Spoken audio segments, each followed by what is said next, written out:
Hi there, this is Roger Q. Mason. If you want to learn more about my play, California Story, and the Echo Theater, watch this video. I first fell in love with playwriting when I was a child, although I didn't call it playwriting then. I was a bit of a nosy behaviorist. I loved to observe people from afar and write little journal entries about what I thought their behavior and proximity to one another said about their relationships. And I loved to prognosticate what their physical language taught me and told me about their relationship. So I would write these little scenarios and these little stories. And I think those were my earliest attempts at playwriting. But I didn't formally start playwriting in the traditional sense until I was 19, about 19 or 20 years old. That's when I formally started playwriting, but I've always been a nosy little so-and-so. Playwriting, we have to remember that there's a literary arm of playwriting, and then there's a performance work arm of playwriting. And playwriting is really the creation of a blueprint for a larger performance event. And, because a lot of plays get submitted by email, or they used to be submitted by hard copy in the mail, if you remember when that was going on, and they were read, and the people's interpretations of what they read were, and many times still are, the deciding factor of whether things will get further developed or they'll get produced at theaters. So we have a somewhat of a literary two-dimensional relationship to reading scripts. But what I always love to remind people of on the page, and also anytime I get the chance in interview, is that the script is a suggested blueprint for an event that's going to be manifested in 3 dimensions. So the script in and of itself is not the only component of what's going on in a play. And it usually is not just an indication of dialogue and action, but it's also about a relationship to time and space and object. And I think that a good script takes into account the world of the play, the actor's relationship to space and time, to silence, to their bodies, to other bodies. So I like to think of it as a wholly sensory experience. And so that's really what I love about the craft of playwriting, is that it's an opportunity to imagine how to suggest an event that's holistic and all-encompassing. Theater is important because it's probably our most primordial way of communicating to one another. I mean, if theater exists everywhere we go, anytime you go to a store and try and get a refund on something, you're going through the process of trying to perform how broken it is, or why the store didn't serve you right, and why you needed to return it. I mean, that's theater. Theater is just someone doing something somewhere. It's people using whatever communicative license they have to achieve a need. And so to encapsulate that in a space where we see ourselves reflected and refracted back to us lets us know that our unique way of doing things is simultaneously our own, but also part of a larger human condition. We're not alone. And I think, especially in times like these, where people are being socially distant for safety and for health, there's going to come a need at some point very soon for us to come back together so that we don't feel like we're alone. The Echo Theater has been on my mind for many years because it's where all the cool kids write. And I mean, a lot of young, hip, happening playwrights that, are either native to Los Angeles or that are transplants, here for TV, film, or other, purposes.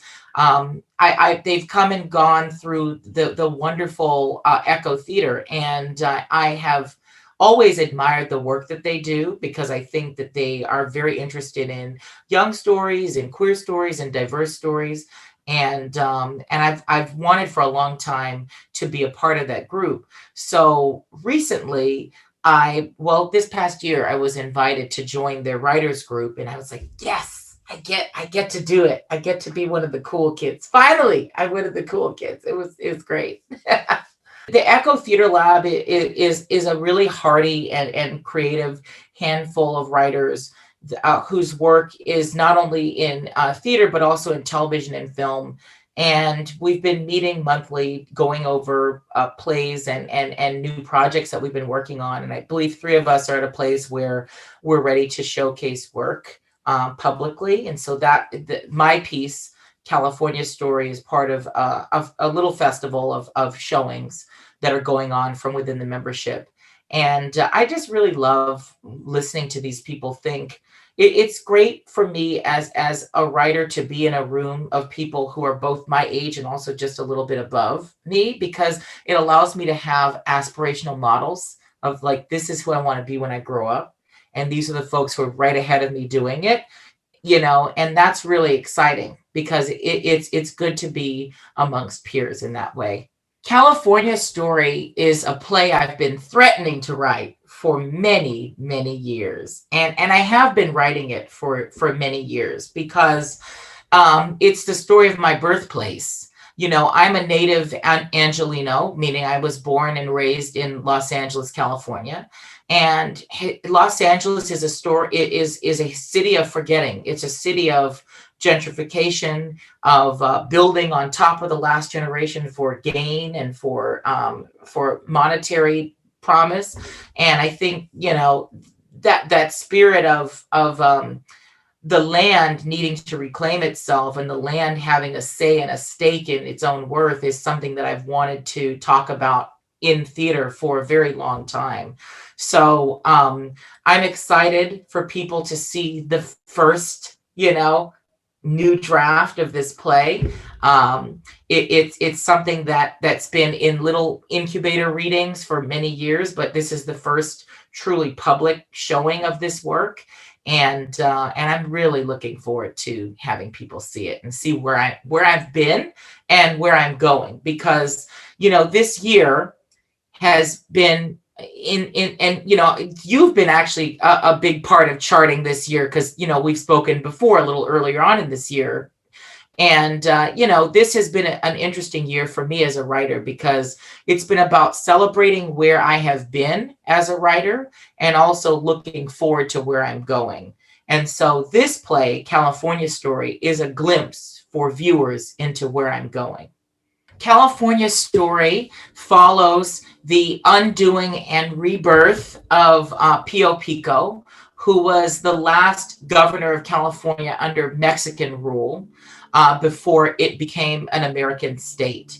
And the play follows him after he loses he sort of abdicates from one governorship under Mexican rule to a difficult legal period of his life after his second governorship, in which he was trying to infiltrate the real estate market and the investment market in sort of venture capitalist ways that caused him to maybe veer away from his true meaning and intention. And so the piece is about what is the cost of reputation, and what are you willing to give up, and what is your real worth once your material wealth is gone. So we're asking a lot of big capitalistic questions, and I'm screaming at capitalism, which is why the subtitle of the piece is A Faustian Preter-Capitalist Scream. I want the audience to see the connections between the history of this city as an exploited land and our current plight. That's been coming up a lot in rehearsals, how similar the setup of this play is to modern day gentrification. People from out of town, people who are money-minded, coming into neighborhoods, buying out locals and natives, completely decimating previous and native cultures, and just erasing that history all for financial gain.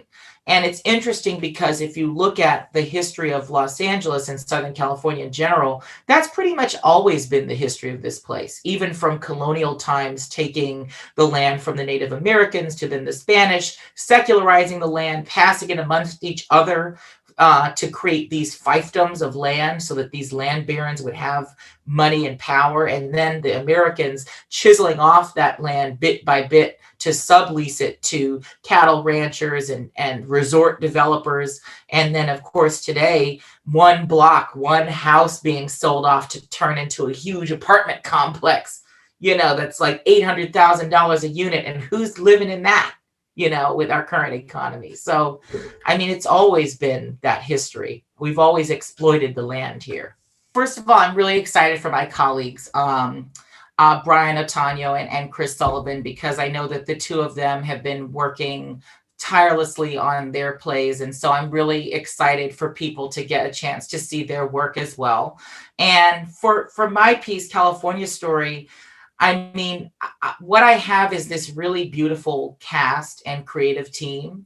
And in 2 days, we've created this elite fleet of badass artists. And I'm just so excited for people to see the joy of that room shared with them. I mean, it's just so lovely to watch these folks work. I mean, being in a room, even if it's a virtual room with smart, creative people, is the most fulfilling aspect of what we do in the theater business. I mean, it's really marvelous.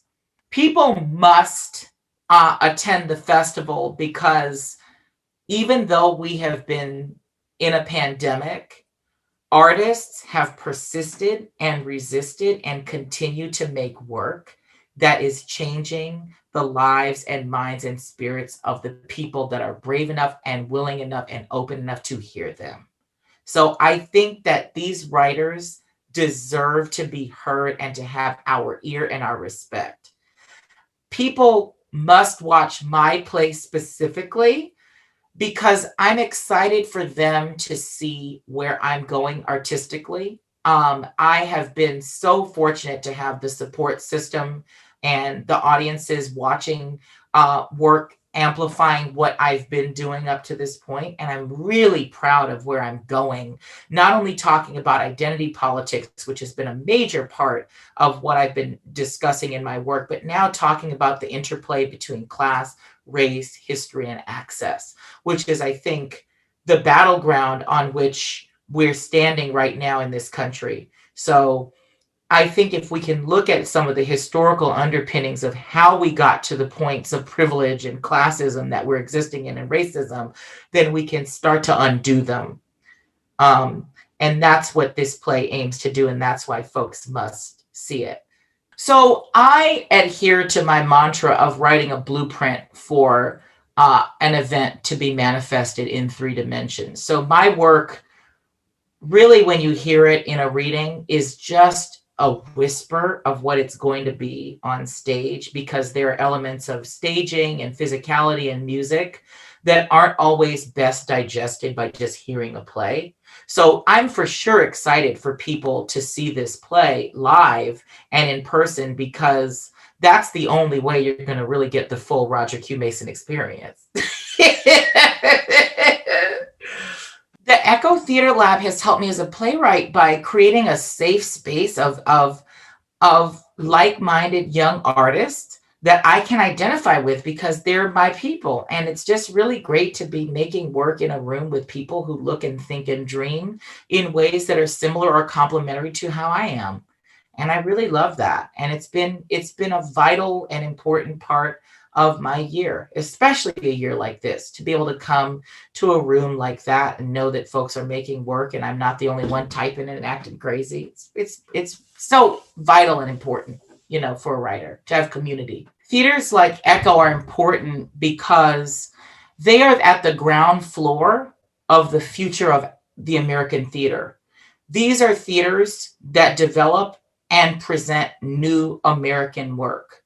And without these theaters, these new plays that are dreaming the culture forward and pushing the craft towards new and exciting places would not exist. It takes theaters with the bravery and the generosity and the forward thinkingness of Echo and other theaters like that to really take risks on new plays, put them up before audiences, give the writers and the directors and the actors and the designers the forum to explore the play through experiential learning, because a production is a chance to learn.